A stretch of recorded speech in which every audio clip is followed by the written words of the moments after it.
Ipinangpatibong ni Duterte ang kanyang pagsama sa Netherlands at nahulog ang PNP at Marcos administrasyon.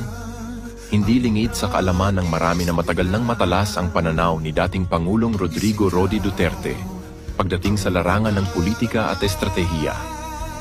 At sa nangyari kahapon kung saan siya ay agad gustong dalhin sa Netherlands nang hindi dumaan sa tamang proseso, tila malinaw na nagtagumpay siya sa isang napakaingat na bitag laban sa kasalukuyang administrasyon at sa Philippine National Police, PNP.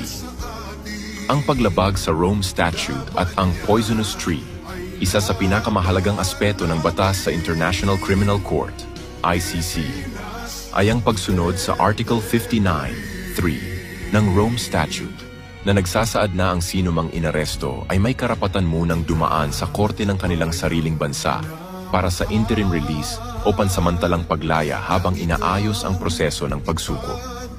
Ang competent authority sa kasong ito ay ang Hukuman Supreme Court PH ng Pilipinas at ang custodial state ay ang Pilipinas din. Ngunit ano ang nangyari? Isinakay sa eroplano si Duterte papunta sa Netherlands nang hindi man lang dumaan sa tamang proseso. Ito ay isang malinaw na paglabag sa batas ng ICC mismo. Ibig sabihin, anumang kasunod na hakbang mula sa paglilitis hanggang sa anumang hatol ay maituturing na fruits of a poisonous tree. Sa madaling salita, kung ang mismong pagkakaaresto ay may depekto, lahat ng ebidensyang susunod ay maaaring ibasura. Ang pakana ni Duterte.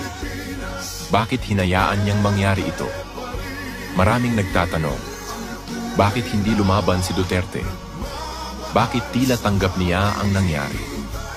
Ang sagot ay makikita sa mismong mga salitang kanyang binitiwan. Naiintindihan ko mga yan dahil trabaho nila ito. This is why it has come to an end. Isang pahayag na puno ng kahulugan.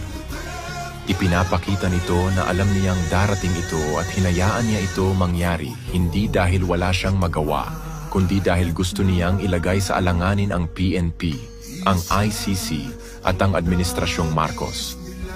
Ang mensahe ay malinaw. Ang PNP at ang gobyerno mismo ang lumabag sa due process, hindi siya.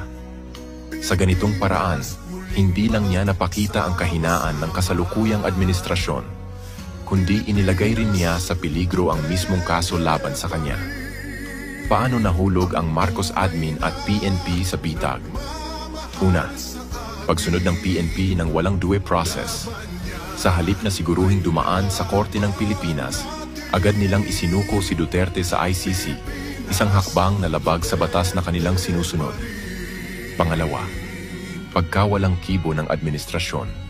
Sa halip na ipagtanggol ang soberanya ng bansa at igiit ang tamang proseso, tila hinayaan lang ng gobyerno na mangyari ito na nagpapakita ng kanilang kahinaan sa pandaigdigang entablado.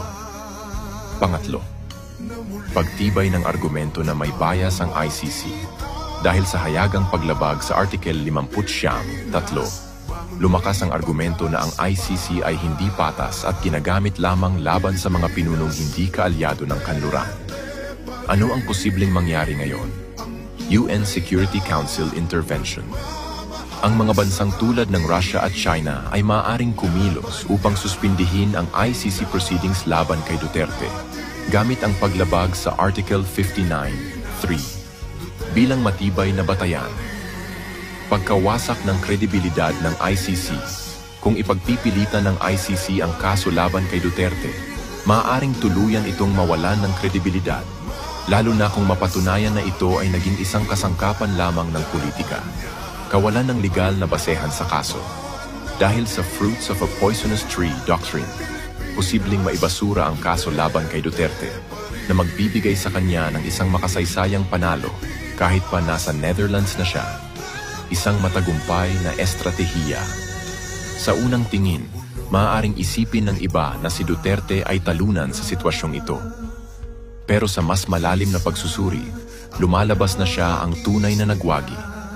Hinayaan niyang mahulog ang PNP at ang Marcos administration sa isang bitag na sila mismo ang lumapastangan sa batas, isang hakbang na maaaring magresulta sa pagbagsak ng mismong kaso laban sa kanya.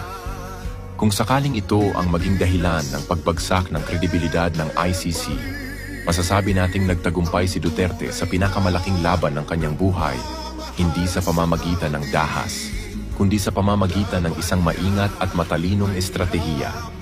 Good luck, Mr. President Bongbong Marcos and PNP Torre.